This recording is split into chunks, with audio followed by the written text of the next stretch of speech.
حضرت زینب سلام اللہ علیہا، امام علی علیہ السلام اور بی بی فاطمۃ الزہرا سلام اللہ علیہا کی بیٹی، یعنی حضرت محمد مصطفیٰ صلی اللہ علیہ وآلہ وسلم کی نواسی تھیں۔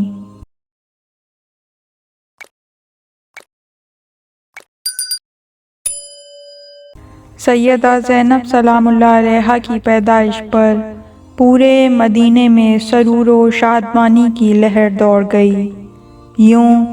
جیسے رسول خدا کے گھر میں ان کی عزیز بیٹی حضرت فاطمۃ الزہرا سلام اللہ علیہا کی آغوش میں ایک چاند کا ٹکڑا اتر آیا تھا۔ خود نبی اکرم صلی اللہ علیہ وآلہ وسلم سفر میں تھے۔ علی ابن ابی طالب علیہ السلام نے بیٹی کو آغوش میں لیا، ایک کان میں اذان اور ایک میں اقامت کہی اور دیر تک سینے سے لگائے ٹہلتے رہے۔ مولا علی علیہ السلام سب سے زیادہ رسول اسلام صلی اللہ علیہ وآلہ وسلم کی آمد کے منتظر تھے کہ دیکھیں رسول خدا اپنی نواسی کے لیے کیا نام منتخب کرتے ہیں۔ رسول اسلام صلی اللہ علیہ وآلہ وسلم، جن کا ہمیشہ سے یہ معمول تھا کہ جب بھی کہیں جاتے تو اپنی بیٹی فاطمہ کے دروازے پر سلام کر کے رخصت ہوتے تھے، اور جب بھی کہیں سے واپس ہوتے تو سب سے پہلے در سیدہ پر آ کر سلام کرتے اور بیٹی سے ملاقات کے بعد کہیں اور جاتے تھے۔ آج آپ جیسے ہی سفر سے پلٹے سب سے پہلے فاطمہ کے گھر میں داخل ہوئے، اہل خانہ کو سلام اور نومولود کو مبارکباد پیش کی۔ رسول اکرم صلی اللہ علیہ وآلہ وسلم کو دیکھ کر سب تعظیم کے لیے کھڑے ہو گئے، اور حضرت علی علیہ السلام نے بیٹی کو ماں کی آغوش سے لے کر نانا کی آغوش میں دے دیا۔ بچی کو دیکھ کر رسول خدا صلی اللہ علیہ وآلہ وسلم نے گریہ کرنا شروع کر دیا۔ کسی کے دریافت کرنے پر رسول اللہ نے ارشاد فرمایا کہ جبرائیل امین نے مجھے بتایا ہے کہ میری یہ بیٹی کربلا کے روح فرساں مصائب میں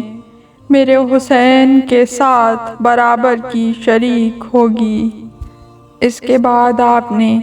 وہاں موجود لوگوں سے مخاطب ہو کر ارشاد فرمایا کہ یہ میری بچی ختیجۃ الکبریٰ کی منوعاً ہو بہو تصویر ہے۔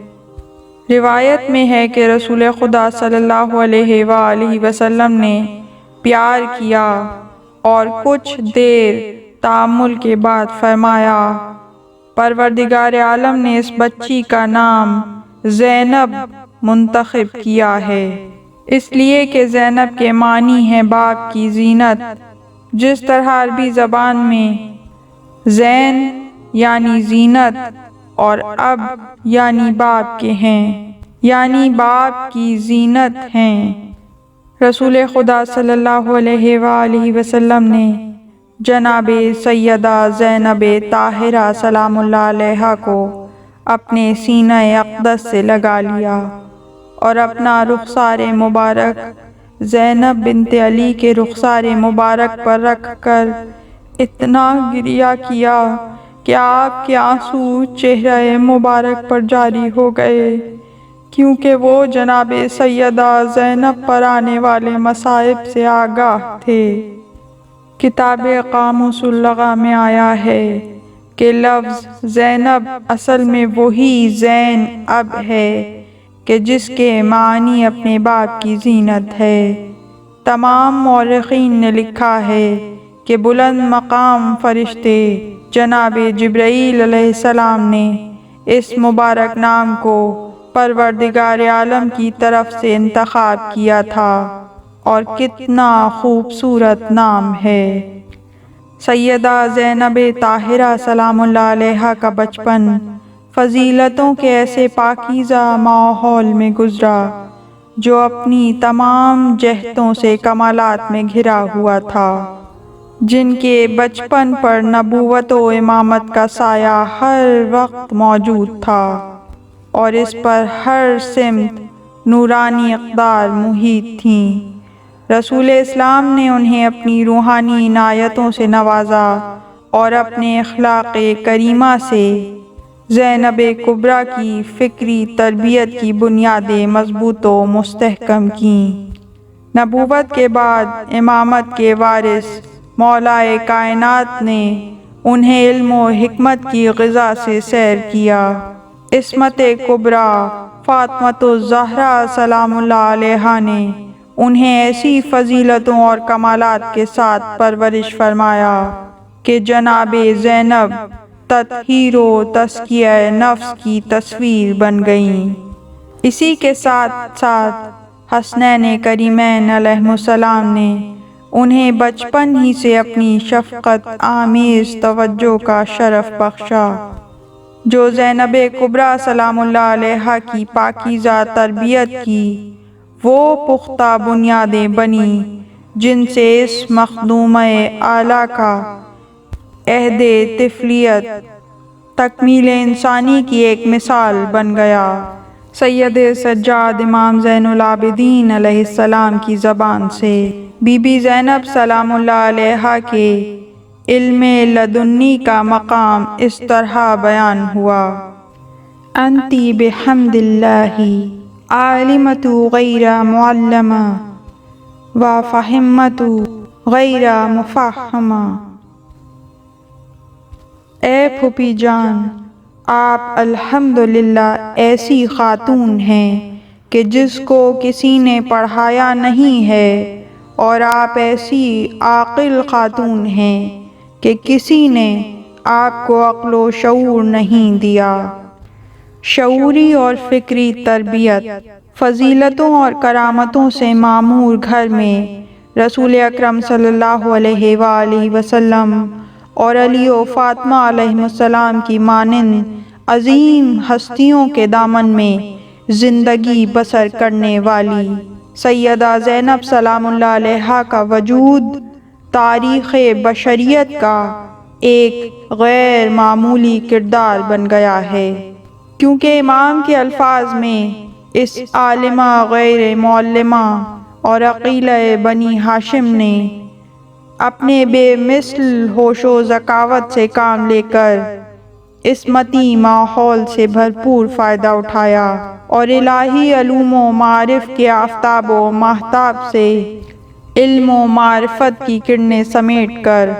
خود اخلاق و کمالات بکھیرتا چراغ بن گئیں۔ جب بھی ہم سیدہ زینب سلام اللہ علیہا کی تاریخ حیات کا مطالعہ کرتے ہیں، ان کے معنوی کمالات کی تجلیاں جو زندگی کے مختلف حصوں پر محیط نظر آتی ہیں، آنکھوں کو خیرہ کر دیتی ہیں، چاہے وہ اپنی ماں کی آغوش میں مہکتی اور مسکراتی 3-4 ماہ کی ایک معصوم بچی ہو، چاہے وہ کوفے میں خلیفہ وقت کی بیٹی کی حیثیت سے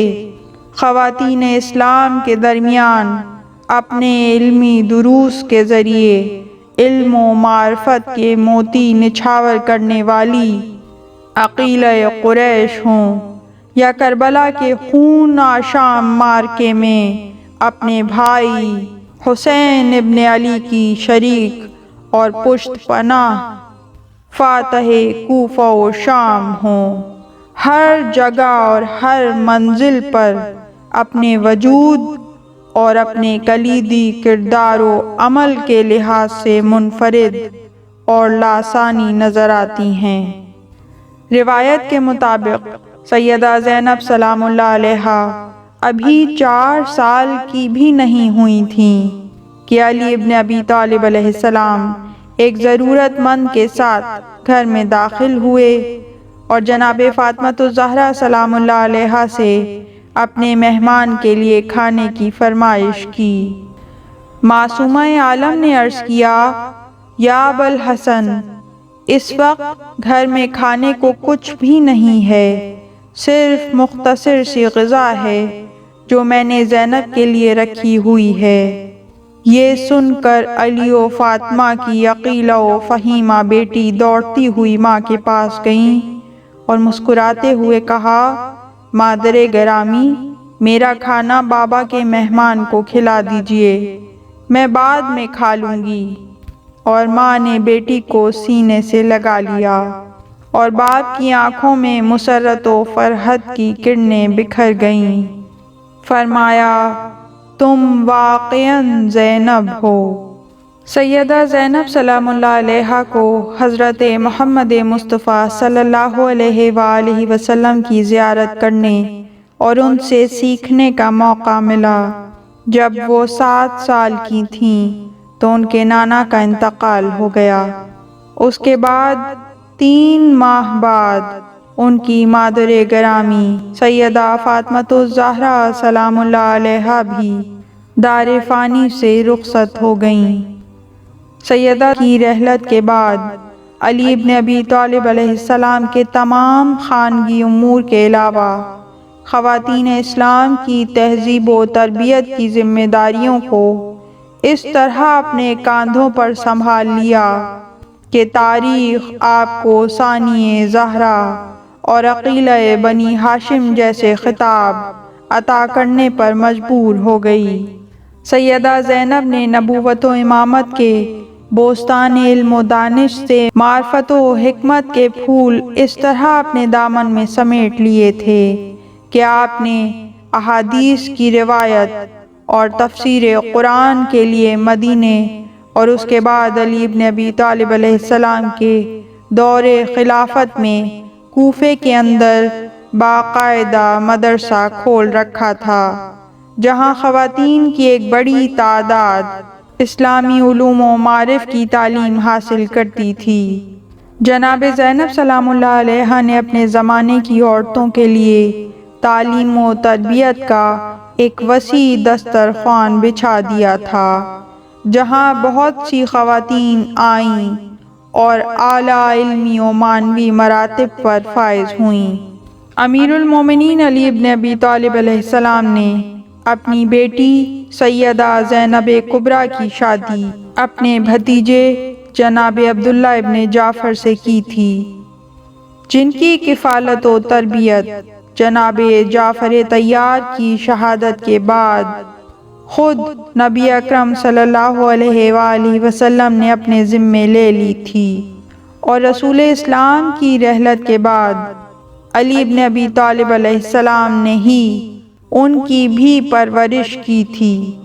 روایت میں ہے کہ امام علی علیہ السلام نے عبداللہ ابن جعفر سے شادی سے قبل یہ وعدہ لے لیا تھا کہ وہ شادی کے بعد جناب زینب کبریٰ سلام اللہ علیہا کے اعلیٰ مقاصد کی راہ میں کبھی حائل نہیں ہوں گے۔ اگر وہ اپنے بھائی امام حسین علیہ السلام کے ساتھ سفر کریں تو وہ اپنے اس فعل میں مختار ہوں گی۔ چنانچہ جناب عبداللہ ابن جعفر نے بھی اپنے وعدے پر عمل کیا اور امام علی علیہ السلام کے زمانے سے لے کر امام زین العابدین علیہ السلام کے زمانے تک ہمیشہ دین اسلام کی خدمت اور امام وقت کی پشت پناہی کے عمل میں سیدہ زینب سلام اللہ علیہا کی حمایت اور نصرت و مدد کی۔ امام علی علیہ السلام کی شہادت کے بعد سیدہ زینب سلام اللہ علیہا کو اپنے شوہر کے گھر میں بھی آرام و آسائش کی زندگی میسر تھی۔ ان کے 5 بچے ہوئے، جن میں سے حضرت اون اور حضرت محمد کربلا میں امام حسین علیہ السلام کے ہمراہ شہید ہو گئے۔ سیدہ زینب سلام اللہ علیہا کی اپنے بھائی امام حسین علیہ السلام سے بے مثال محبت و مودت۔ جناب عبداللہ اقتصادی اعتبار سے مضبوط و مستحکم تھے۔ انہوں نے ہر طرح کی مادی و معنوی سہولیات سیدہ زینب سلام اللہ علیہا کے لیے مہیا کر رکھی تھیں۔ وہ جانتے تھے کہ جناب زینب سلام اللہ علیہا اپنے بھائیوں امام حسن علیہ السلام اور امام حسین علیہ السلام سے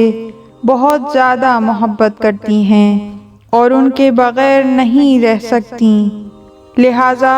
وہ اس راہ میں کبھی رکاوٹ نہیں بنے۔ خاص طور پر سیدہ زینب سلام اللہ علیہا امام حسین علیہ السلام سے بہت زیادہ قریب تھیں، اور یہ محبت و قربت بچپن سے ہی دونوں میں پرورش پا رہی تھی۔ چنانچہ روایت میں ہے کہ جب آپ بہت چھوٹی تھیں، ایک دن سیدہ فاطمۃ الزہرا سلام اللہ علیہا نے پیغمبر اسلام سے عرض کی کہ بابا، مجھے زینب کبریٰ اور حسین کی محبت دیکھ کر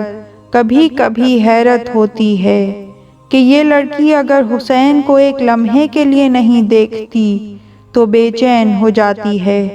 اس وقت رسول خدا نے فرمایا تھا، بیٹی، وہ مستقبل میں اپنے بھائی حسین کی مصیبتوں اور سختیوں میں شریک ہوگی۔ ثانیہ زہرا سلام اللہ علیہا کا بچپن ہی سے اپنے بھائی حسین ابن علی سے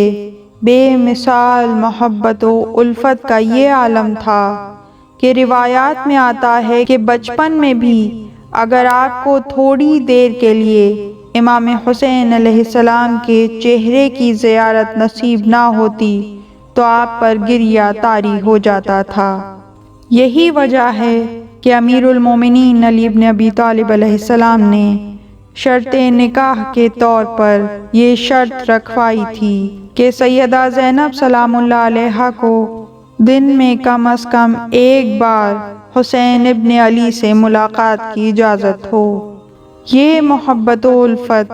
بچپن سے کربلا تک اس درجہ کمال کو پہنچ چکی تھی جہاں یک جان دو قالب کی صورت پیدا ہو گئی، اور حضرت امام حسین علیہ السلام جیسی شخصیت نے واقعہ کربلا کے دوران سیدہ زینب سلام اللہ علیہا سے مشاورت فرمائی۔ یہی سبب ہے کہ واقعہ کربلا میں آپ نے امام حسین علیہ السلام کی پیروی میں نہ صرف باتمام و کمال پیش آنے والے تمام مصائب کو برداشت کیا، بلکہ اپنے دونوں بیٹوں اون و محمد کو بھی راہ خدا میں فدا کیا، اور اس کے بعد کربلا سے کوفہ و شام تک بے پردگی کے عالم میں بھائی کے پیغام کو عام کرتی چلی گئیں۔ اسی لیے تا قیامت آپ کو شریکۃ الحسین پکارا جائے گا۔ اللہم صلی علی محمد و آل محمد۔ پروردگار رحمتیں نازل فرما محمد اور ان کی پاک آل پر، ہزاروں کروڑوں درود و سلام۔ اللہم عجل لولیک الفرج۔ پروردگار قائم آل محمد کو، ہمارے زمانے کے علی کو اذن ظہور عطا فرما۔ اس طرح کی مزید تحقیقی، علمی اور تاریخی ویڈیوز دیکھنے کے لیے چینل کو سبسکرائب کیجیے اور بیل آئیکن پہ کلک کیجیے۔ ویڈیو کو لائک کریں اور کامنٹس کے ذریعے بتائیے کہ آپ کو ویڈیو کیسی لگی۔ اگلی ویڈیو تک کے لیے خدا نگہدار۔